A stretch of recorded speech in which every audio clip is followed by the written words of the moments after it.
Everyone, welcome back to this channel. आज के इस वीडियो में हम देखने जा रहे हैं क्लास 4 के बच्चों के लिए इंग्लिश का फर्स्ट टर्म टेस्ट पेपर। अभी बच्चों के टर्म एग्जाम स्टार्ट हो गए हैं, तो अगर आप अपने बच्चों को इंग्लिश से रिलेटेड क्वेश्चन पेपर की प्रैक्टिस कराना चाहते हैं तो वीडियो को पूरा एंड तक देखिए। वीडियो अगर आपको अच्छा और हेल्पफुल लगे तो प्लीज़ वीडियो को लाइक करें, और अगर आप चैनल पर नए हैं तो सब्सक्राइब करके वीडियो अदर पेरेंट्स के साथ शेयर जरूर करें। क्लास 4 में इंग्लिश का टेस्ट पेपर कुछ इस तरह से दिया जाता है। जैसे देखिए यहाँ पे सबसे पहला क्वेश्चन है, read the passage carefully and answer. तो बच्चों को पैसेज को पढ़ के और उससे रिलेटेड जो क्वेश्चंस है उसे आंसर करना है। तो पहले हम इसे पैसेज को पढ़ लेते हैं। जैसे Kovalam is one of the most beautiful beaches in Kerala.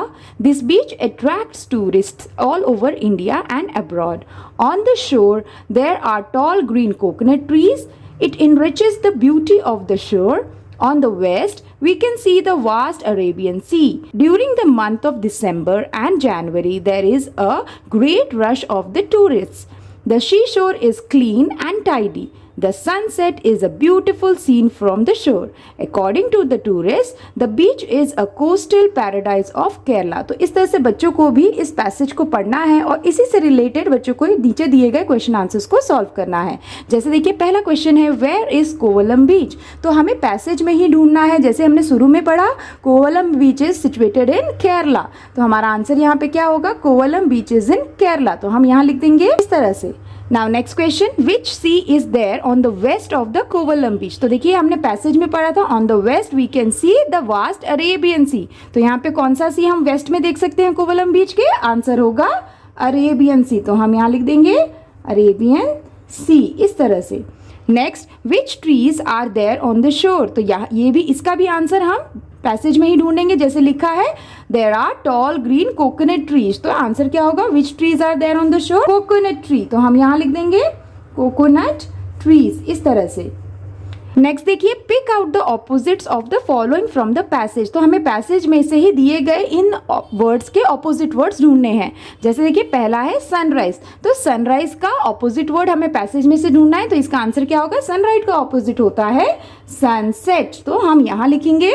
Next, अगली, अगली का ऑपोजिट होता है ब्यूटीफुल। तो ये सारे वर्ड बच्चों को पैसेज में मिल जाएंगे। नेक्स्ट, अनटाइडी, अनटाइडी का ऑपोजिट होता है टाइडी। तो कुछ इस तरह से ना बच्चों को पैसेज को पढ़ के उससे रिलेटेड मीनिंग, क्वेश्चन आंसर या इस तरह के ऑपोजिट वर्ड्स दिए जाते हैं। तो आप इस तरह से बच्चों को क्वेश्चंस देते हुए प्रैक्टिस करा सकते हैं। नाउ सेम वे पैसेज से रिलेटेड ही यहाँ लिखा है, pick out the words which have the following meaning. तो बच्चों ने जो पैसेज पढ़ा था उसी से रिलेटेड बच्चों को कुछ वर्ड्स दिए हैं जिसमें से बच्चों को उनका मीनिंग लिखना है। जैसे देखिए फॉरेन लैंड। तो पैसेज में फॉरेन लैंड का मतलब क्या होता है। देखिए पैसेज में हमने पढ़ा था कि फॉरेन लैंड को एक और नाम से जानते हैं, यानी उसका मीनिंग क्या होता है, उसको कहते हैं हम अब्रॉड। तो हम यहाँ लिख देंगे अब्रॉड इस तरह से। नेक्स्ट देखिए, a person who makes tour, यानी कि जो टूर करता है उसे हम क्या कहते हैं, उसे हम कहते हैं टूरिस्ट। तो ये वर्ड भी हमें पैसेज में मिल जाएगा। तो हम यहाँ लिख देंगे टूरिस्ट इस तरह से।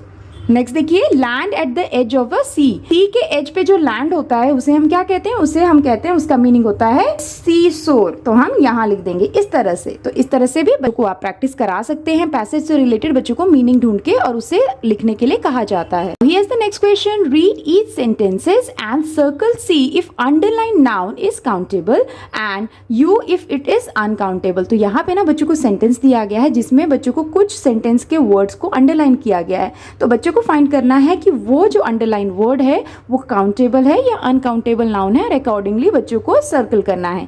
जैसे देखिए पहला sentence, she has 5 pencils in her bag. तो यहाँ पे पेंसिल्स को अंडरलाइन किया गया। तो हमें बताना है कि पेंसिल्स काउंटेबल नाउन है या अनकाउंटेबल। तो देखिए पेंसिल्स है तो पेंसिल्स एक से ज्यादा है जिसे हम आसानी से काउंट कर सकते हैं। तो इसीलिए पेंसिल्स हमारा काउंटेबल नाउन होगा। तो हम सर्कल कर देंगे। नेक्स्ट देखिए, the furniture is very old. तो यहाँ पे फर्नीचर काउंटेबल है या uncountable. So furniture is a uncountable noun. तो हम अनकाउंटेबल यानी कि यू को सर्कल करेंगे। Next, he made a cake for the party. इस सेंटेंस में केक को अंडरलाइन किया गया है और केक क्या है, अनकाउंटेबल नाउन है। तो इसमें भी हम यू को सर्कल कर देंगे। Next, there is oil in the pan. इधर पे इस सेंटेंस में ऑयल को अंडरलाइन किया गया है और ऑयल क्या है, अनकाउंटेबल नाउन। तो यू को सर्कल करेंगे।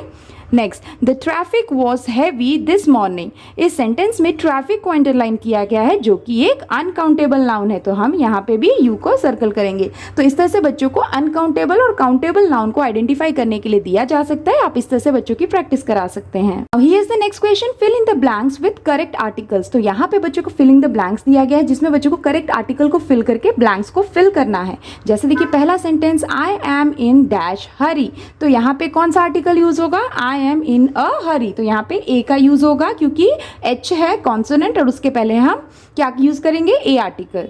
Next, I met a man dash man was tired, तो यहाँ पे हम कौन सा आर्टिकल यूज करेंगे, तो देखिए यहाँ पे आई मेट अ मैन, तो मैन को मैं अभी अभी जानती हूँ और उसके बारे में दोबारा से मैं उसी के बारे में बात कर रही हूँ, इसीलिए यहाँ पे स्पेसिफिकली उस इंसान के बारे में बात कर रहे हैं तो हम यूज करेंगे द, तो यहाँ पे हो जाएगा the man was tired. Next, we go to dash church on Sunday, तो यहाँ पे कौन सा आर्टिकल यूज होगा, we go to the church on Sunday.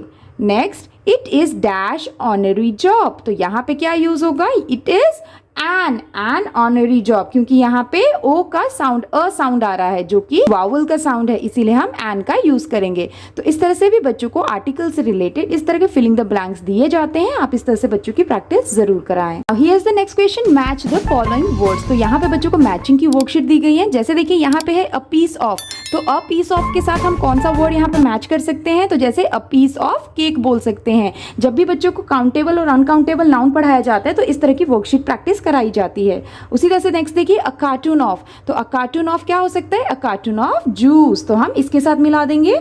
Next, a kilo of, तो अ किलो ऑफ मीट, तो हम इसके साथ मिला देंगे। Same way a loaf of, loaf किसका होता है, ब्रेड का, सो अ लोफ ऑफ ब्रेड, इस तरह से।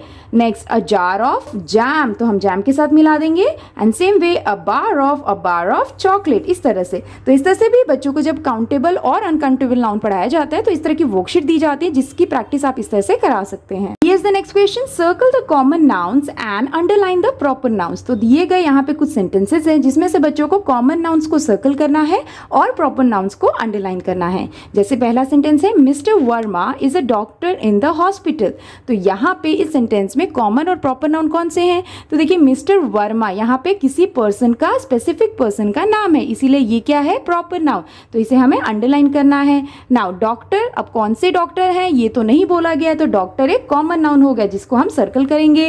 एंड सेम वे हॉस्पिटल, यहाँ पे हॉस्पिटल का नाम नहीं दिया है इसीलिए ये भी हो जाएगा हमारा कॉमन नाउन, तो इसे भी सर्कल करेंगे। Next sentence, we always travel by the Air India, अब यहाँ पे कॉमन नाउन कौन सा है, तो यहाँ पे कॉमन नाउन नहीं है लेकिन यहाँ पे प्रॉपर नाउन है। प्रॉपर नाउन क्या है, एयर इंडिया। एयर इंडिया क्या है, एक फ्लाइट का नाम है, इसीलिए ये हमारा क्या हो जाएगा, प्रॉपर नाउन हो जाएगा, तो अंडरलाइन कर देंगे। Next, October is the month after September, तो इस सेंटेंस में कॉमन और प्रॉपर नाउन कौन से हैं, तो देखिए अक्टूबर क्योंकि ये मंथ का नाम है तो ये हमारा क्या हो जाएगा, प्रॉपर नाउन, इसको अंडरलाइन करेंगे। एंड सेम वे सितंबर भी हमारा मंथ का नाम है, स्पेसिफिक मंथ का, इसलिए ये भी हमारा प्रॉपर नाउन, तो इसे भी अंडरलाइन करेंगे। नाउ मंथ क्या है हमारा, कॉमन नाउन है, तो इसे हम क्या करेंगे, सर्कल कर देंगे। Next sentence, we will go to Delhi by the Rajdhani express, अब इस सेंटेंस में देखिए दिल्ली क्या है हमारा, प्रॉपर नाउन क्योंकि ये एक स्पेसिफिक जगह का नाम है, और राजधानी एक्सप्रेस क्या है, ट्रेन का नाम हो गया, तो ये भी हमारा प्रॉपर नाउन हो गया। तो इस तरह से ना बच्चों को कॉमन और प्रॉपर नाउन पढ़ाया जाता है इंग्लिश ग्रामर में। आप इस तरह की वर्कशीट से उनकी प्रैक्टिस जरूर कराएं। Here is the next question, unscramble the sentences below, right it in correct order and punctuation marks. तो यहाँ पे ना बच्चों को कुछ सेंटेंसेस दिए गए हैं जिससे बच्चों को पहले अनस्क्रैम्बल करना है, यानी कि उसे गलत तरीके से लिखा है उसे सही करना है और उसे करेक्ट ऑर्डर में लिखने के बाद उसमें पंक्चुएशन मार्क्स का भी यूज करना है। तो देखिए यहाँ पे लिखा है पहला sentence, up you are why dressed, तो इसे अगर हम अनस्क्रैम्बल करेंगे करेक्ट ऑर्डर में तो क्या होगा, तो यहाँ पे होगा why are you dressed up, तो इसे हम यहाँ लिख देते हैं, लेकिन जब भी आप वाई लिखेंगे पहले तो डब्ल्यू कैपिटल होगा, तो हम लिखेंगे why are you dressed up, इस तरह से। नाउ क्वेश्चन पूछ रहे हैं इसीलिए हम क्वेश्चन मार्क्स दे देंगे इस तरह से, तो ये सेंटेंस कंप्लीट होता है। नेक्स्ट सेंटेंस देखिए, अमेजिंग वाओ दैट लुक्स, तो इसे हम करेक्ट ऑर्डर में लिखेंगे तो कैसे लिख सकते हैं, वाओ दैट लुक्स अमेजिंग, तो हम इसे यहाँ लिख देंगे। तो हम पहले वाओ लिख रहे हैं तो हम यहाँ पे इस तरह से पहले वाओ लिखेंगे तो डब्ल्यू को कैपिटल कर देंगे, एक्सक्लेमेशन मार्क डालेंगे क्योंकि हम वाओ बोल रहे हैं, तो वाओ दैट लुक्स अमेजिंग, तो हम यहाँ लिख देंगे। और क्योंकि यहाँ पे हम क्या कर रहे हैं, एक्साइटमेंट शो कर रहे हैं, तो यहाँ पे भी हमारा पंचुएशन एक्सप्लेनेशन मार्क ही आएगा। वाओ दैट लुक्स अमेजिंग, इस तरह से। नेक्स्ट सेंटेंस देखिए, come breakfast please down eat to your. तो इसे अगर हम करेक्ट ऑर्डर में फॉर्म करेंगे तो कैसे बनेगा, please come down to eat your breakfast. तो यहाँ पे हम प्लीज पहले लिखेंगे तो पी को कैपिटल करेंगे इस तरह से, please come down to eat your breakfast, इस तरह से। और यहाँ पे ये बेसिक सेंटेंस है इसीलिए हम फुल स्टॉप यूज करेंगे। नेक्स्ट सेंटेंस देखिए, केयरफुल प्लीज बी। तो यहाँ पे इसे अगर करेक्ट ऑर्डर में प्लेस करेंगे तो क्या होगा, प्लीज बी केयरफुल। तो अगेन पी कैपिटल होगा, प्लीज बी केयरफुल, इस तरह से। और ये भी बेसिक सेंटेंस है इसीलिए फुल स्टॉप यूज करेंगे। तो इस तरह से बच्चों को सेंटेंस को करेक्ट ऑर्डर में फॉर्म करना और उसके पंचुएशन मार्क्स को कैसे यूज किया जाता है ये सिखाया जाता है। तो इस तरह की वर्कशीट जरूर दें बच्चों को, क्योंकि इस तरह के क्वेश्चंस बच्चे से पूछे जाते हैं। Here is the next question, right a sentence and do the following in order. तो यहाँ पे पहले बच्चों को एक सेंटेंस अपने मन से लिखना है ना, उससे रिलेटेड सेम सेंटेंस से रिलेटेड बच्चों को जो भी नीचे दिया गया है उसे फॉलो करते हुए सेंटेंस को चेंज करना है। जैसे पहले हम एक सेंटेंस लिख देते हैं तो हम बेसिक सेंटेंस कुछ भी लिख सकते हैं। जैसे for example, the cat is sleeping. तो हम यहाँ लिख देते हैं द कैट इज स्लीपिंग, इस तरह से। और यहाँ पे फुल स्टॉप यूज कर देंगे।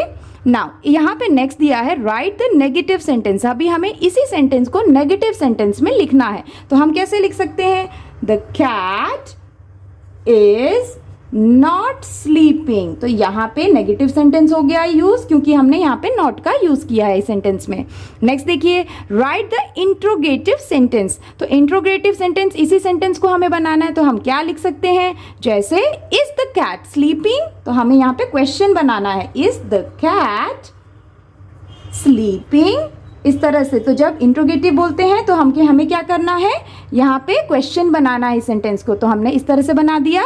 नाउ नेक्स्ट बोला जा रहा है, write an exclamatory sentence. Same sentence को हमें एक्सक्लेमेटरी वे में लिखना है। हम क्या लिखेंगे, the cat is sleeping, the cat is sleeping. और यहाँ पे हम एक्सक्लेमेटरी सेंटेंस बना रहे हैं इसीलिए हम क्या कर देंगे, एक्सक्लेमेशन मार्क दे देंगे। तो ये एक सेंटेंस हो जाएगा एक्सक्लेमेटरी सेंटेंस। तो इस तरह से बच्चों को डिफरेंट काइंड्स ऑफ सेंटेंसेस समझाया जाता है, कैसे उसे लिखा जाता है, क्या यूजेस और पंचुएशन मार्क्स होते हैं। तो उससे रिलेटेड आप इस तरह की वर्कशीट से बच्चों की एक ही सेंटेंस से अलग अलग फॉर्म्स ऑफ सेंटेंस बनाने की प्रैक्टिस करा सकते हैं। Now here is the next question, right the meaning of words given and frame a sentence. तो बच्चों को ना इस तरह से वर्ड्स दिए जाते हैं जिसके बच्चों को खुद मीनिंग और उससे रिलेटेड फ्रेम सेंटेंस करना होता है। जैसे देखिए पहला यहाँ पे वर्ड है वो है प्राइड।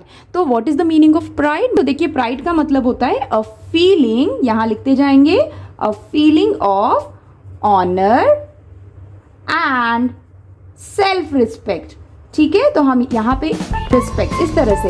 नाउ मीनिंग हमने लिख दिया। अब इसी से रिलेटेड हमें प्राइड को यूज करते हुए एक सेंटेंस भी फ्रेम करना है। जैसे हम क्या कह सकते हैं, pride would not allow her to give up. तो हम यहाँ लिख देंगे इस तरह से, pride would not allow her to give up, यानी कि हम कह सकते हैं कि उसका सेल्फ रिस्पेक्ट उसे अलाउ नहीं करेगा गिव अप करने के लिए। तो इस तरह से बच्चों को फ्रेम करना है सेंटेंस। नेक्स्ट वर्ड देखिए, thrilled. Now meaning of thrilled is excited, यानी कि एक्सट्रीमली हैप्पी। तो हम दोनों में से कुछ भी लिख सकते हैं। तो हम यहां लिख देते हैं एक्सट्रीमली हैप्पी और एक्साइटेड। तो हम यहां लिख देंगे इस तरह से।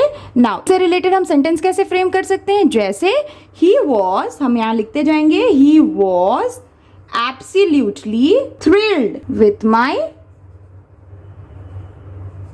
प्रेजेंट, इस तरह से।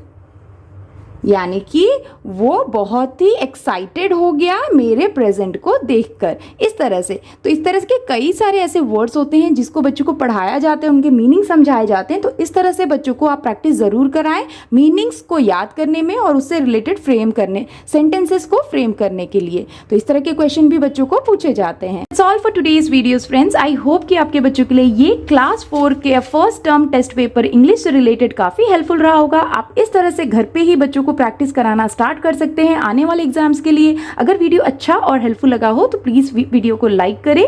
चैनल पे अगर आप नए हैं तो सब्सक्राइब करना बिल्कुल ना भूलें। मिलती हूँ आपसे नेक्स्ट वीडियो या वर्कशीट के साथ, तब तक के लिए take care and bye bye.